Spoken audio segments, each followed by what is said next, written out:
Hello, welcome to my another blog. আর আজকের ব্লগে শেয়ার করব ইলিশ মাছের একটা রান্না। আজকে দুপুরে এটা আমি করেছিলাম। তো মাছগুলো হচ্ছে এরকম মাঝারি সাইজের ছিল। আমি এটাকে ধুয়ে ভালো করে ধুয়ে নিয়েছি। এখন হচ্ছে আমি রান্নাটা মানে আহ, পেঁয়াজ কুচি দিয়ে একদম মেখে তারপর বসাবো। তো উপরে পেঁয়াজ কুচি দিয়ে দিচ্ছি। আর এখানে পেঁয়াজ একটু বেশি নেওয়ার চেষ্টা করবেন, তাহলে রান্নাটা বেশি ভালো হয়। আমি বাসাই করছি, তো তাও একটু বেশি পেঁয়াজ নিয়ে নিচ্ছি। এখানে প্রায় 3টা কি 4টার মতো পেঁয়াজ আছে। এখন মাছের মধ্যে এটা দিয়ে দিলাম। আর সাথে হচ্ছে হলুদ গুঁড়া দিব। আর বাকি সব মশলাগুলো সেপারেট করে আগেই রেখেছিলাম, সেগুলো এক এক করে দিয়ে দিব। এখানে হলুদ আর হচ্ছে মরিচ, তারপর এই দুটোই দিব, কারণ আমার মনে হয় ইলিশ মাছের টেস্টটা অ্যাকচুয়ালি এই দুটোতেই খুব ভালো হয়। আদার্স যে মশলাগুলো আছে যেমন জিরা গুঁড়া আর এটা হচ্ছে আমি এখন প্রথমের দিকে দিব না, লাস্ট একটু হয়তো দিয়ে দিব জিরা গুঁড়াটা। তো মাছগুলোকে খুব ভালো করে ম্যারিনেট করে নেব হলুদ আর মরিচ পেঁয়াজ এগুলোর সাথে। আমার যেহেতু ডেইলি ব্লগের আমি ভিডিওগুলো বানাই হচ্ছে একদম রেগুলার যে রান্নাগুলো হয়ে থাকে আমার, সেগুলোই শেয়ার করার ট্রাই করি। যেহেতু রেসিপি ওইভাবে আমি তো শেয়ার দিই না নিজের মতো করে, তবে এটা কিন্তু বরিশালের মানুষদের কাছে খুব মজাদার একটা খাবার। আর এখন এখানে কিন্তু সয়াবিন তেল দেব আমি। আপনারা চাইলে সরিষার বা সয়াবিন যে কোনো একটা ইউজ করতে পারেন। মোস্ট প্রবাবলি সরিষার তেলটা বেশি ভালো লাগে, তবে আমার বাসায় যেহেতু আজকে সরিষার তেলটা অ্যাভেলেবেল নাই, তাই আমি এটাই দিয়েছি। আর এটা দিয়েও কিন্তু খেতে ভালো লাগবে।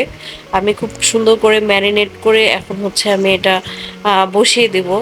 আর একটু পেঁয়াজ দিয়ে দিচ্ছি, কারণ আমার মনে হচ্ছে পেঁয়াজটা একটু কম হয়েছে। তো আর একটু পেঁয়াজ দিয়ে দিলাম।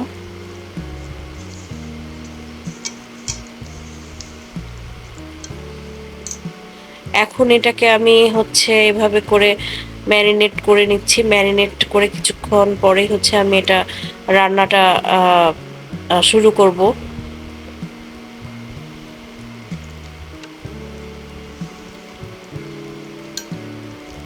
আর এখানে একটু বেশি করে কাশ্মীরি যে মরিচটা আছে, লাল মরিচটা, এটা দেওয়ার চেষ্টা করবেন। তাহলে দেখবেন যে টেস্টটাও ভালো লাগবে, কালারটাও খুব ভালো আসছে। আমি কিন্তু লাল মরিচ প্রায় 1 থেকে 1.5 টেবিল চামচের মতো দিয়েছি। একটু এক্সট্রাও দিয়েছি, কারণ হচ্ছে আমার ঝালটা পছন্দ। আপনাদের টেস্টের উপর যদি ওইটা ডিপেন্ড করে ঝাল কতটুকু নেবেন, বাট আমার মনে হয় যে ঝালটা একটু বেশি দিলেই ভালো লাগবে খেতে। আমি আসলে ঝাল বেশি খাই।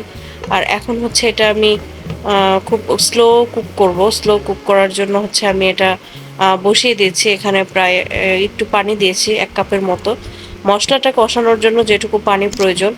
আরেকটা জিনিস যেটা আমি এখানে একটু রসুন বাটা ইউজ করেছি, তবে এটা চাইলে আপনারা স্কিপও করতে পারেন। আর একটু পর পর এভাবে করে যে নেড়ে দেওয়ার চেষ্টা করবেন, নেড়ে দিবেন, তাহলে হচ্ছে বোঝা যাবে কতটুকু হয়েছে। আমি এখন আবার দেখতে আসলাম যে কিরকম হচ্ছে। এখন মাছের থেকেও কিন্তু একটু ঝোল উঠে আসবে। এই পর্যায়ে একটু জিরা গুঁড়া দিয়ে দিচ্ছি। আর জিরা গুঁড়াটা একটু পরেই দিবেন, যেহেতু রান্নাটা একটু স্লো কুক করব আমি, তাই একটু আস্তে আস্তে মশলা অ্যাড করব। আর এখন আপাতত আর কোনো মশলা দিব না। এটাকে এভাবে করে আমি হচ্ছে চুলায় দমে দিয়ে রাখবো। প্রায় দমে রান্না করব 10-15 মিনিটের মতো।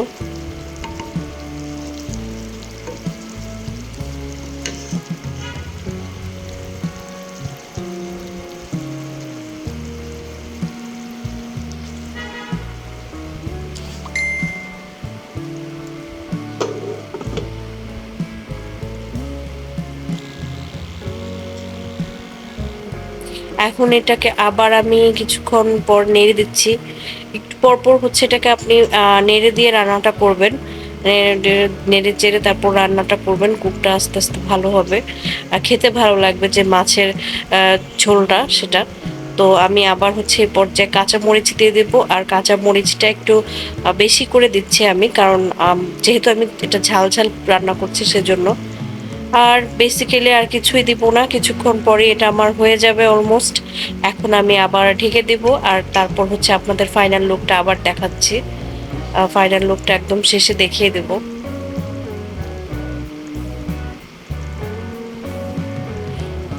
কালারটা একটু দেখেন, অনেক সুন্দর একটা কালার আসছে।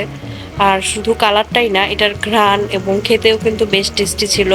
আমি এখন এটা আবার ঢেকে দিব।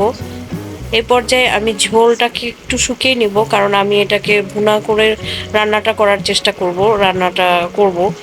বেশি ঝোল থাকলে আমার দেখা যাচ্ছে যে ঝোলটা খাওয়াই হয় না, আর ভাত বা যেটাই রান্না করি সেটা শেষ হয়ে যায়। সো এখন আমি হচ্ছে আরেকটু ভুনা করে নিব এটা। আর যতক্ষণ না হচ্ছে ঝোলটা আরেকটু টেনে কম হয়ে আসছে সে পর্যন্ত রান্নাটা করব।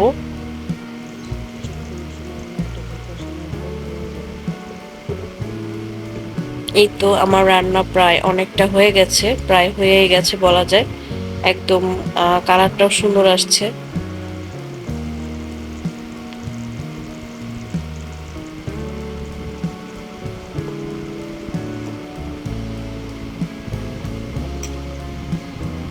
সো এভাবে রান্না করে দেখবেন, আই হোপ আপনাদের খেতেও ভালো লাগবে।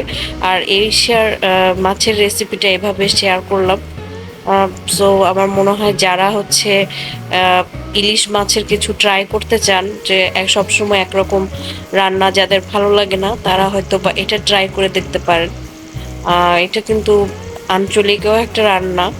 সো আর খেতেও কিন্তু অনেক টেস্টি হয়। এখন আপনি হচ্ছে যে এটার সাথে খাবো হচ্ছে খিচুড়ি। সো খিচুড়িটাও আমি বসিয়ে দিব, আর খিচুড়ি রান্না করব। খিচুড়িটা আমি সবসময় যেভাবে ট্রাই করি সেভাবে করব।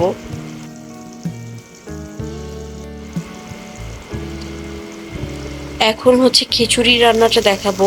আর এটা দেখানোর কিছু নাই, আমি আসলে চাল ডাল ধুয়ে এভাবে একটা পট খিচুড়ি বলাই যেটা, সেরকম রান্নাটা করি। চালটাকে একটু ভালো করে ভেজে নেই, আর সেটা করি হচ্ছে পেঁয়াজ, তারপর সব ধরনের মশলা দিয়ে। আর খিচুড়ির যে সকল মশলাগুলো থাকে সেগুলোই দেই, এক্সট্রা কোনো মশলা এখানে দেই না। লবণ, তারপর হচ্ছে হলুদ, মরিচ এগুলোই দিয়ে দিলাম। আর খুব ভালো করে এটা ভেজে নেব।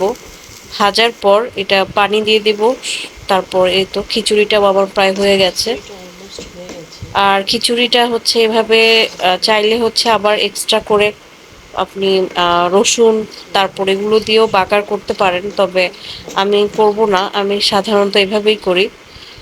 আর এটা খেতেও খুব টেস্ট হয়, খাওয়া মানে খিচুড়ির যে টেস্টটা এটাও খুব ভালো হয়।